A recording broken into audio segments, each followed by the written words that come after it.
अस्सलाम वालेकुम and welcome again to my YouTube channel. हमने ग्रेड 12 या क्लास 12 बायोलॉजी कोर्स शुरू किया है। पंजाब बोर्ड के जो न्यू बुक्स है बायोलॉजी की ग्रेड 12 की उसके कंटेंट्स में फॉलो कर रहा हूँ। आप सबको पता है कि 2026 में पंजाब की जो ग्रेड 12 की बायोलॉजी की बुक्स है वो चेंज हो गई है और वो शुरू हो रही है चैप्टर नंबर 13 से। जो आप लोगों का चैप्टर नंबर 1 है वो असल में चैप्टर नंबर 13 है।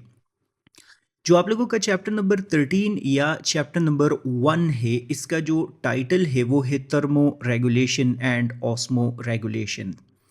समटाइम्स ऐसा होता है कि जब बुक हमारे पास हार्ड फॉर्म में आ जाती है या उसके जो वर्जन्स होते हैं, जो उसके एडिशंस होते हैं, जब वो चेंज होते रहते हैं तो चैप्टर्स आगे पीछे हो जाते हैं लेकिन कंटेंट्स वही रहते हैं। सो बाय एनी चांस अगर इन केस ये वाला चैप्टर भी आगे पीछे हो जाए तो आप लोग टेंशन नहीं लेंगे। सो आप लोगों की न्यू बुक में जो चैप्टर नंबर 13 है या चैप्टर नंबर 1 जिसको हम बोलेंगे वो है thermo regulation homeo and osmo regulation. मैं अगर इस चैप्टर का नाम चेंज करना चाहूँ तो मैं सिर्फ और सिर्फ वन वर्ड इस चैप्टर का नाम रखूँगा, दैट इज़ होम्योस्टेसिस। हमने इस चैप्टर के अंदर असल में डिस्कशन जो करनी है वो होम्योस्टेसिस के हवाले से करनी है। होम्योस्टेसिस के फिर सेवरल एस्पेक्ट्स होते हैं, डिफरेंट एस्पेक्ट्स होते हैं। उसमें से एक एस्पेक्ट को हम बोलते हैं थर्मो रेगुलेशन और एक एस्पेक्ट को हम बोलते हैं ऑस्मो रेगुलेशन। तो चूंकि ये दोनों के दोनों अलग अलग एस्पेक्ट्स हैं होम्योस्टेसिस के, इसी वजह से मैंने आप लोगों को बताया कि अगर मैं इस चैप्टर का नाम चेंज करना चाहूँ तो इसको मैं होम्योस्टेसिस कर सकता हूँ। लेकिन चूंकि होम्योस्टेसिस के और भी एस्पेक्ट्स होते हैं और वो यहाँ पर नहीं डिस्कस किए, इसी वजह से आप लोगों के चैप्टर का नाम होम्योस्टेसिस नहीं रखा बल्कि थर्मो रेगुलेशन और ऑस्मो रेगुलेशन रखा, क्योंकि हमने तो पढ़ना ही सिर्फ और सिर्फ यही दो टॉपिक्स है। हम सबसे पहले इस चैप्टर में ऐसा करेंगे कि होम्योस्टेसिस को डिफाइन करेंगे। होम्योस्टेसिस क्या होता है, होम्योस्टेसिस कहाँ होता है। उसके बाद हम आहिस्ता आहिस्ता आगे बढ़ेंगे और thermo regulation and osmo regulation के हवाले से हम अलग अलग डिटेल में डिस्कशन करेंगे। तो सबसे पहले हमने ऐसा करना है, होम्योस्टेसिस को डिटेल में अंडरस्टैंड करना है कि ये क्या होता है एंड कैसे होता है। इस पर्पस के लिए सबसे पहले मैं आप लोगों को एक डायग्राम की मदद से इंट्रोडक्शन दूंगा जो कि बहुत ज़्यादा ज़रूरी है। फिर मैं आगे की तरफ जाऊंगा और लाइन बाय लाइन इस पूरे के पूरे टॉपिक को एक्सप्लेन करूंगा। जब मैं लाइन बाय लाइन एक्सप्लेनेशन करूंगा तो उसमें 99% सेंटेंसेस वही होंगे जो आप लोगों की बुक के हैं, लेकिन सम टाइम सेंटेंसेस मैंने ऐड किए होंगे या डिलीट किए होंगे ताकि उसमें आप लोगों को समझने में आसानी हो और पूरे का पूरा टॉपिक आप लोग इजीली याद कर सके। सो 99.9% मैं कोशिश करूंगा कि आप लोगों की बुक के सेंटेंसेस हो, लेकिन जहाँ जहाँ मुझे लगता है कि मुझे कुछ ऐड करना चाहिए या डिलीट करना चाहिए वो मैं करूँगा ताकि पूरा टॉपिक आप लोगों को आसानी से समझ आ जाए। देखते हैं होम्योस्टेसिस क्या होता है। सबसे पहले आप लोगों ने इस डायग्राम को गौर से सुनना है। याद रखना है आप लोगों ने कि इस प्लेनेट के ऊपर जितने भी लिविंग थिंग्स होते हैं, जितने भी आप लोग ऑर्गेनिजम्स देखते हैं, इन तमाम ऑर्गेनिजम्स के बॉडीज़ में आप लोग बोलते हैं कि सेल्स मौजूद है। जिस तरह इस ह्यूमन के बॉडी में आप लोगों को क्या नज़र आ रहे हैं, ट्रिलियंस ऑफ सेल्स इनके बॉडी में मौजूद है, यहाँ पर ये मौजूद है। ये जो ऑर्गेनिज्म है, इस ऑर्गेनिज्म के सेल्स को अगर देखा जाए या इनके बॉडी को अगर देखा जाए तो इनके टू एनवायरनमेंट है।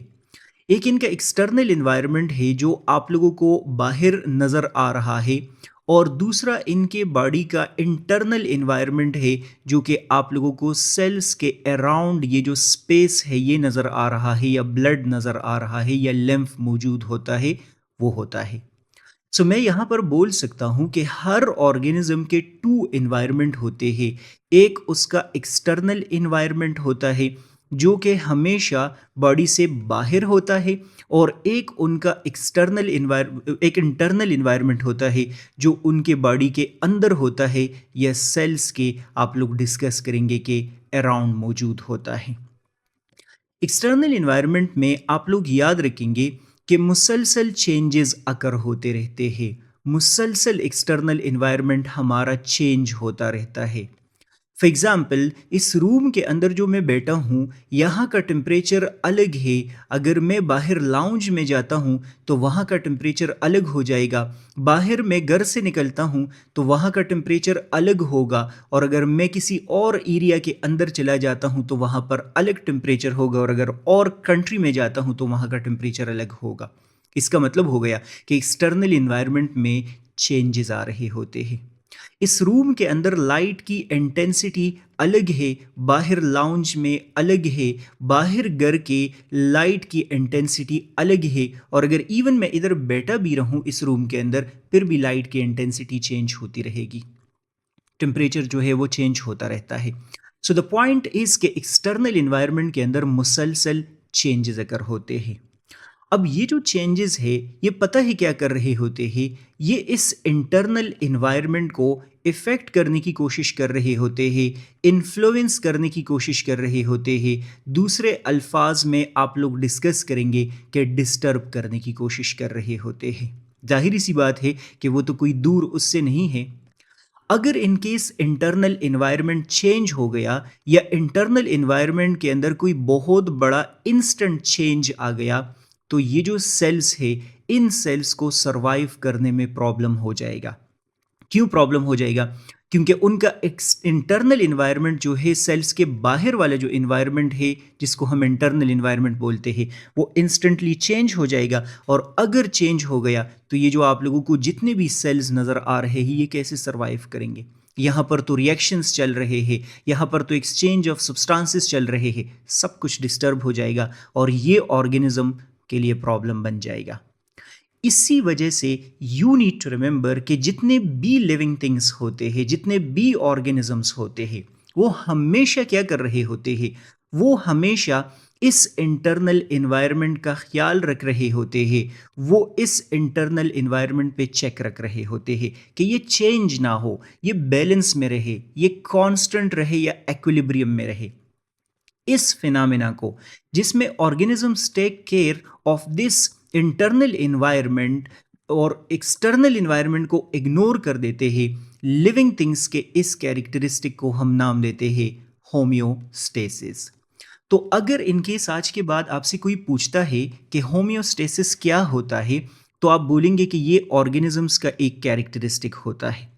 वो आपसे पूछेगा इस कैरेक्टरिस्टिक में ऑर्गेनिजम्स क्या करते हैं, आप बोलेंगे अपने इंटरनल इन्वायरमेंट में जितने भी कंडीशंस है उसको एक बैलेंस में रखते हैं, उसको एक लिमिट में रखते हैं, या उसको एक स्पेसिफिक सेट पॉइंट में रखते हैं, या उसको एक स्पेसिफिक रेंज में रख रहे होते हैं।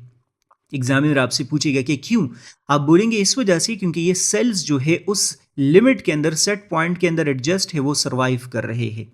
एग्जामिनर आपसे पूछेगा कि ये जो बैलेंस में चीज़ों को रखा जा रहा है क्या ये चेंज भी हो सकते हैं, आप बोलेंगे बिल्कुल चेंज हो सकते हैं, क्योंकि बिल्कुल साथ एक्सटर्नल इन्वायरमेंट है और वो इनको क्या कर सकता है, इन्फ्लुएंस कर सकता है।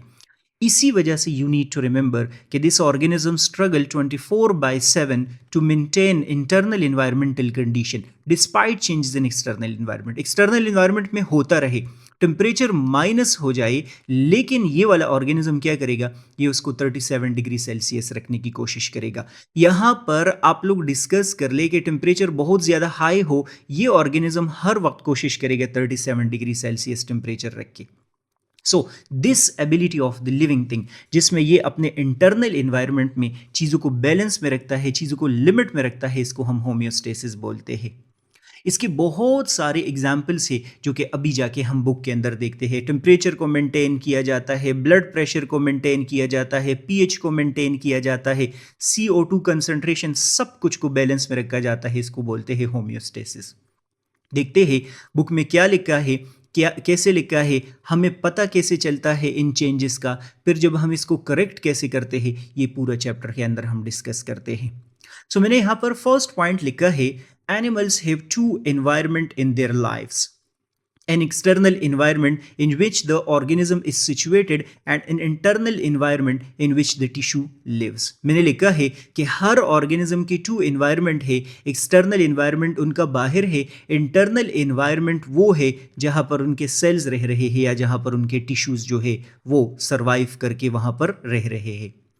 The external environment consists of varying condition, atmosphere, marine या फ्रेश वाटर. एक्सटर्नल इन्वायरमेंट कुछ भी हो सकता है. हमारे लिए एटमॉस्फेयर है, जो सी में एनिमल्स रहते हैं उनके लिए मेरीन वाटर है, और जो आप लोग बोलते हैं कि लेक या फ्रेश वाटर में एनिमल्स वगैरह रहते हैं उनके लिए फ्रेश वाटर है. तो इसका मतलब कि एक्सटर्नल इन्वायरमेंट हमारा कुछ भी हो सकता है. The internal environment is formed by interstitial fluid या tissue fluid that surround and bathes all the tissue and circulating body fluid like lymph or plasma, the liquid part of the blood. लिखा है कि internal environment हमेशा वो वाला होता है जो सेल्स के अराउंड मौजूद होगा. इन सेल्स के अराउंड जो चीज़ें मौजूद होती है उनको हम इंटरस्टेशियल फ्लूइड या टिश्यू फ्लूइड बोलते हैं. इन सेल्स के अराउंड या बाहर ब्लड वेसल्स भी मौजूद हो सकते हैं. तो यहाँ पर ब्लड वेसल्स का भी जिक्र किया है, सर्कुलेटिंग बॉडी फ्लूइड में ब्लड प्लाज्मा या ब्लड का जिक्र किया है. लिम्फ भी हो सकता है, सेल्स के अराउंड लिम्फ मौजूद होता है, जो कि हम आगे जाके डिस्कस करेंगे. तो सीधी सीधी बात यह है कि सेल्स के अराउंड जो एरिया मौजूद है उसको हम क्या नाम देते हैं, उसको हम बोलते हैं कि ये क्या है, ये इंटरनल इन्वायरमेंट है. चूंकि इंटरनल इन्वायरमेंट में मैंने आप लोगों को बताया चीज़ों को कांस्टेंट रखना होता है, इसी वजह से यहाँ से आप लोगों की बुक के सेंटेंसेस शुरू हो जाते हैं. Homeostasis is a vital process by which living organism maintain a stable internal environment despite changes in external environment. External environment में चेंजेस आते रहे, लिविंग थिंग ने इंटरनल इन्वायरमेंट के अंदर चीज़ों को स्टेबल रखना है, चीज़ों को बैलेंस में रखना है. इस फिनोमेना को हम क्या नाम देते हैं, होम्योस्टेसिस नाम देते हैं. सो होम्योस्टेसिस क्या होता है, आप लोग बोलेंगे कि ये कैरेक्टरिस्टिक ऑफ ऑर्गेनिजम्स होता है. आपसे पूछेगा कि ये कैरेक्टरिस्टिक ऑफ ऑर्गेनिजम्स में ऑर्गेनिजम्स क्या करते हैं, आप बोलेंगे कि ये चीज़ों को बैलेंस में रखते हैं, take care of internal environment despite change in external environment. मैं एग्जाम्पल्स इस वजह से नहीं दे रहा क्योंकि आगे बुक में हमने सेवरल एग्जाम्पल्स डिस्कस करने हैं, लेकिन फ़िलहाल के लिए आप लोग एक एग्जाम्पल यही कंसिडर करें कि बाहर टेम्परेचर जो भी होता रहे, हमने अपने बॉडी के टेम्परेचर का ख्याल रखना है. Homeostasis consists of wide range of mechanisms that work together to regulate body internal environment. लिखा है कि होम्योस्टेसिस एक बहुत कॉम्प्लेक्स फिनोमेना है, एक वाइडर फिनोमेना है. हर वक्त बॉडी डिफरेंट मैकेनिज्म्स को यूटिलाइज करता है, डिफरेंट फिनोमेनास को यूनाइट करता है, सिर्फ और सिर्फ किस पर्पस के लिए, ताकि इंटरनल इन्वायरमेंट में चीज़ों का ख्याल रखा जाए. जब इंटरनल इन्वायरमेंट में चीज़ों का ख्याल रखेंगे तो वो सर्वाइव करेगा.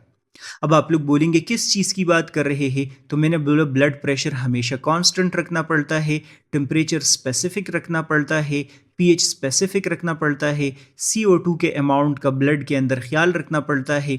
इसी के साथ साथ आप लोग डिस्कस करेंगे हर चीज़ का जो अमाउंट है वो बॉडी में बैलेंस रखना पड़ता है, और इसको हम होम्योस्टेसिस नाम देते हैं. Important processes of homeostasis are thermoregulation, osmoregulation and excretion. जिस तरह मैंने आप लोगों को स्टार्ट में बताया कि होम्योस्टेसिस में बहुत सारे एस्पेक्ट्स है, उसके बहुत सारे पार्ट्स है, उसमें से एक पार्ट को थर्मोरेगुलेशन बोलते हैं, दूसरे को ऑस्मोरेगुलेशन बोलते हैं, और तीसरे को हम एक्सक्रीशन बोलते हैं. थर्मोरेगुलेशन में हम डिटेल में डिस्कस करेंगे बॉडी टेम्परेचर को रेगुलेट किया जाता है. ऑस्मोरेगुलेशन में हम पढ़ेंगे कि साल्ट और वाटर को मेंटेन किया जाता है, और एक्सक्रीशन में हम डिस्कस करेंगे कि बॉडी से वेस्ट को क्या किया जाता है, रिमूव किया जाता है. हम इस चैप्टर में थर्मोरेगुलेशन और ऑस्मोरेगुलेशन के हवाले से डिस्कशन करेंगे. एक्सक्रीशन जो है वो किसी और चैप्टर यूरिनरी सिस्टम के अंदर हमारी इस पे क्या होगी, डिस्कशन होगी.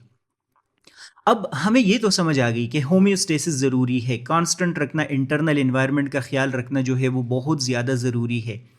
क्वेश्चन ये है कि ये हमारे पास एक ऑर्गेनिज्म है, ये हमारे पास एक एनिमल है, ये जो एक्सटर्नल इन्वायरमेंट के अंदर चेंजेस आते रहते हैं, इस ऑर्गेनिज्म को पता कैसे चलता है, और जब इस ऑर्गेनिज्म को पता चलता है तो वो उनको करेक्ट कैसे कर रहा होता है.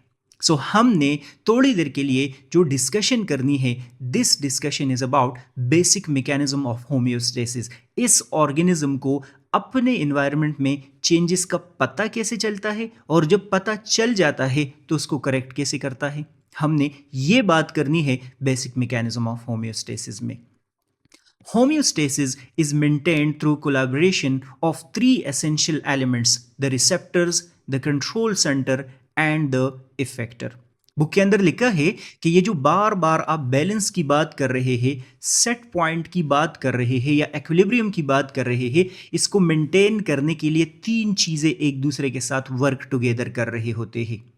एक को हम नाम देते हैं रिसेप्टर्स, कंट्रोल सेंटर्स और इफेक्टर, हम इसको नाम देते हैं। जो रिसेप्टर्स है क्या है, कंट्रोल सेंटर है क्या है, इफेक्टर्स क्या क्या है, और ये होम्योस्टेसिस कैसे मेंटेन करते हैं, इसमें हम एक एक पे बात कर लेते हैं। तो सबसे पहले हम रिसेप्टर्स पे बात करते हैं। Receptors are sensors or specialized structures that detect changes in internal या external environment.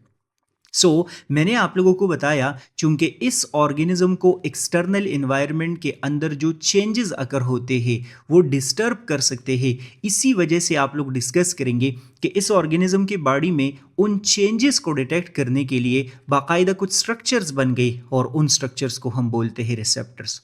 तो आज के बाद अगर इनके हिसाब से कोई पूछता है कि रिसेप्टर्स क्या होते हैं, आपने उनको बताना है कि ये हमारे बॉडी के अंदर ऐसे स्ट्रक्चर्स होते हैं जो कि हमेशा क्या करते हैं, इन्वायरमेंट में जो भी चेंजेस आते हैं उसको डिटेक्ट करते हैं। फॉर एग्जाम्पल, हमारे आइज को आप लोग देख ले, वो लाइट को डिटेक्ट करते हैं। हमारे ईयर्स को आप लोग देख ले, वो साउंड को डिटेक्ट करते हैं। हमारी स्किन में टेम्परेचर को भी डिटेक्ट किया जाता है, प्रेशर को भी डिटेक्ट किया जाता है, हीट कोल्ड को भी डिटेक्ट किया जाता है। ब्लड के अंदर, ब्लड वेसल्स के अंदर रिसेप्टर्स होते हैं जो CO2 के कंसंट्रेशन पे नज़र रख रहे होते हैं। हर चीज़ को यू नीड टू रिमेंबर, नज़र रखने के लिए बाकायदा हमारे बॉडी में कुछ स्ट्रक्चर्स होते हैं और उनको रिसेप्टर्स बोलते हैं। रिसेप्टर्स टेक्निकली सेंसर्स होते हैं। इनका काम होता है चीज़ों पे नज़र रखना कि वो कैसे जा रही है। अगर चेंज आता है तो उसको डायरेक्ट डिटेक्ट कर लेता है। ये तो जनरल सा पॉइंट हो गया। अगर इन केस एग्जामिनर आपसे पूछता है कि रिसेप्टर्स असल में क्या चीज़ें हैं, तो आप बोलेंगे ये कोई ऑर्गन भी हो सकता है, टिश्यू भी हो सकता है, सेल भी हो सकता है और सेल का कोई पार्ट भी हो सकता है। ऑर्गन में आप लोग डिस्कस कर ले, सपोज करते हैं फॉर वाइल अगर मैं एज अ होल कंसिडर कर लूँ तो आई हमारा क्या है, रिसेप्टर है। फोटो रिसेप्टर है, ये लाइट को डिटेक्ट करता है। एज अ होल ये हो सकता है। और भी बहुत सारे हैं लेकिन मैं उसको स्पॉइल नहीं करना चाहता, आगे जाके और भी देखते हैं। तो रिसेप्टर्स क्या करेंगे, वो हमेशा चेंजेस इन एनवायरनमेंट को डिटेक्ट करेंगे। They also transmit the information of changes to the control center. Receptor को पता चल गया कि इन्वायरमेंट के अंदर चेंज आया है, तो वो इंफॉर्मेशन अपने पास वो स्टोर नहीं करेंगे। आप लोग डिस्कस करेंगे कि वो इंफॉर्मेशन आगे सेंड कर देंगे एक और स्ट्रक्चर के अंदर, और उस स्ट्रक्चर को हम नाम देते हैं कंट्रोल सेंटर। रिसेप्टर के दो फंक्शंस हो गए हैं, एक तो इंफॉर्मेशन को कलेक्ट करना है और दूसरा इंफॉर्मेशन को आगे जाके कंट्रोल सेंटर में सेंड करना है। For example, receptor cells present in the skin can detect change in temperature. हमारे स्किन के अंदर मैंने आप लोग को बताया कि हीट रिसेप्टर्स है, कोल्ड रिसेप्टर्स है, उनका काम क्या होता है, क्या चेंज इन टेम्परेचर को क्या करना, डिटेक्ट करना। जब भी चेंजेस इन टेम्परेचर आ रहे होते हैं तो वो उसको क्या कर रहे होते हैं, डिटेक्ट कर रहे होते हैं। Similarly, receptors in the blood vessels can detect change in blood vessels and pass information of the या to the control center. आप लोग मैंने पहले भी बताया आप लोगों को कि सिर्फ और सिर्फ चेंज इन टेम्परेचर नहीं बल्कि ब्लड प्रेशर को भी क्या किया जाता है, उसको भी डिटेक्ट किया जाता है। हम डिटेल में डिस्कस करेंगे कि हमारा जो ब्लड प्रेशर है वो 120/80 millimetre of Hg her time कैसे रहता है। बाकायदा रिसेप्टर्स मौजूद है ब्लड वेसल्स के अंदर, एओर्टा के अंदर मौजूद होते हैं जो कि इस ब्लड प्रेशर पे नज़र रख रहे होते हैं ताकि हर टाइम ये मेंटेन होता रहे और आप लोग बोले हमारा बॉडी जो है वो होम्योस्टेसिस को कंट्रोल करता रहे। आगे जब हमने डिस्कस किया है कि रिसेप्टर को ने इंफॉर्मेशन किसके पास भेज दिया, कंट्रोल सेंटर के पास भेज दिया है, तो कंट्रोल सेंटर अब इस इंफॉर्मेशन के साथ क्या करेगा। The control center receive information from the receptor process this information and send appropriate message to the effector.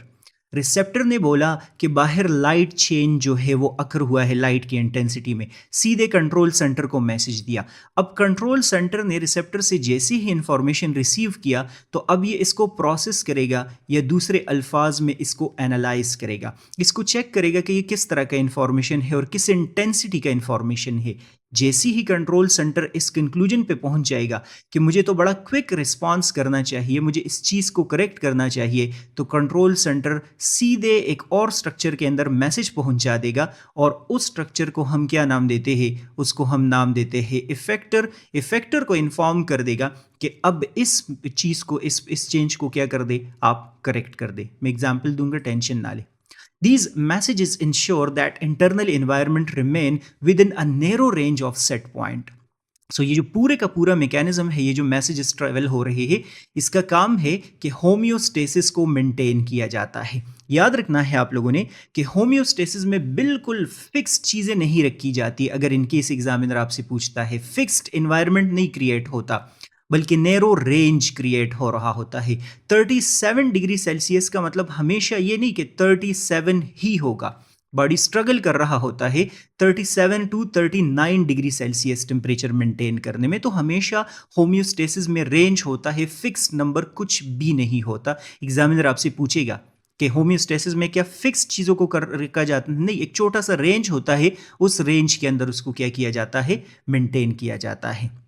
These set points are optimal for body function। और ये जो नैरो रेंजेस सेट किए होते हैं ना बॉडी ने, ये असल में ऑप्टिमम एनवायरनमेंट होता है, बॉडी इसी में बेहतर फंक्शन कर सकता है। 37 टू 39 में ही बॉडी गुड फंक्शन कर सकता है, आगे पीछे हो जाए तो नहीं कर सकता। सो ये जो रेंजेस है ये कंट्रोल करना, इस पर नज़र रखना किसका काम है, कंट्रोल सेंटर को करेक्ट करना होगा। हर टाइम कुछ भी वो नहीं करता, सिर्फ यही करना पड़ेगा। The brain, spinal cord, endocrine gland acts as control center in homeostasis। मैंने आप लोग को बताया कि रिसेप्टर्स तो हमारे बॉडी में बहुत सारे हैं।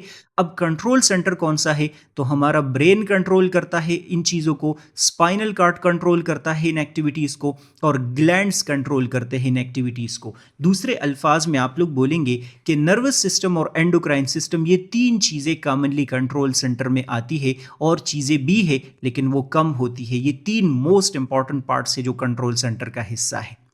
सो सब चीज़ों को ये करेक्ट कर रहे होते हैं। अब हम आगे बढ़ते हैं और डिस्कशन कर लेते हैं कि इफेक्टर के पास जब मैसेज आता है तो ये करता क्या है और इफेक्टर्स होते क्या है। Effectors are part of the body which respond when they receive message from the control center। Receptor ने किसी चेंज को डिटेक्ट किया, सीधे इंफॉर्मेशन दिया वहाँ कंट्रोल सेंटर को, कंट्रोल सेंटर ने उसको एनालाइज किया और एनालाइज करने के बाद इफेक्टर को दिया। तो इन्होंने लिखा है कि इफेक्टर्स क्या है, ये हमारे बॉडी का कोई भी पार्ट हो सकता है और ये पार्ट कंट्रोल सेंटर से मैसेजेस रिसीव करता है, और जैसे ये मैसेज रिसीव कर लेता है तो उसको करेक्ट करने की कोशिश करेगा, उसको ठीक करने की कोशिश करेगा। बॉडी में बहुत सारे फैक्टर्स हो सकते हैं। Muscles and glands, you need to remember for MCQs, they acts as effector. बहुत सारे पार्ट्स हो सकते हैं लेकिन most of the time muscles और ग्लैंड्स जो है वो इफेक्टर्स हो सकते हैं। ये बात ज़रूरी है कि ग्लैंड्स यहाँ पर इफेक्टर्स के तौर पर भी एक्ट कर सकते हैं, और जब ज़रूरत हो तो ये कंट्रोल सेंटर के तौर पर भी एक्ट कर सकते हैं। ये बात आप लोगों को पता होनी चाहिए। Muscles respond by contracting while glands secrete their secretions। मैं आप लोग को समझाता हूं कि मसल्स क्या करेंगे और जो ग्लैंड्स है वो क्या करेंगे। In this way, responses of effector restore the internal environment to its set point। So मैं आप लोगों को क्विक एक एग्जाम्पल देता हूं, यहाँ ज़रा आप लोग इसको सुन ले, बाद में ये एग्जाम्पल बाद में भी आ जाएगा लेकिन क्विक सुन ले। सपोज करते हैं फॉर वाइल एक पर्सन है और उस पर्सन का जो बॉडी टेम्परेचर है वो नॉर्मल से कम हो गया। तो मुझे आप लोग बताओ कि टेम्परेचर नॉर्मल से कम होना ये चेंज इन एनवायरनमेंट है या नहीं है? बिल्कुल चेंज इन एनवायरनमेंट है, बॉडी के अंदर चेंज आया है। अब इसको करेक्ट करने के लिए इस पर्सन के बॉडी में रिसेप्टर्स मौजूद होंगे स्किन में, वो इस टेम्परेचर को डायरेक्ट डिटेक्ट करेंगे और इस पर्सन के ब्रेन तक मैसेज पहुंचा देंगे। ब्रेन कंट्रोल सेंटर है, ब्रेन को जैसे ही पता चलेगा कि ये तो टेम्परेचर कम हुआ है, वो सीधे यहाँ पर मसल्स को बोलेगा कि आप क्या करना शुरू कर दो, आप शिवरिंग करना शुरू कर दो। शिवरिंग मीन कपकपी तारी होना शुरू हो जाएगा, वाइब्रेशंस मसल शुरू कर देंगे और वो क्या करेंगे, वो हीट बनना शुरू हो जाएगा। जब हीट बनना शुरू हो जाएगा तो आप लोग देख ले शिवरिंग की वजह से वो हीट क्या कर देगा, उस टेम्परेचर को रेगुलेट कर देगा। तो ये जो मसल्स ने कॉन्ट्रैक्शन किया है, मसल रिस्पॉन्ड बाय कॉन्ट्रैक्टिंग, ये असल में टेम्परेचर को रेगुलेट कर दिया है। तो टेम्परेचर कम हुआ था, कंट्रोल सेंटर ने इफेक्टर को बोला इसको सेट कर दो, उन्होंने वाइब्रेशन की हीट प्रोड्यूस कर दिया और ये देख लो वापस टेम्परेचर क्या हो गया, हमारा नॉर्मल हो गया। ये अपना इफेक्टर ने क्या किया है, रोल प्ले किया है।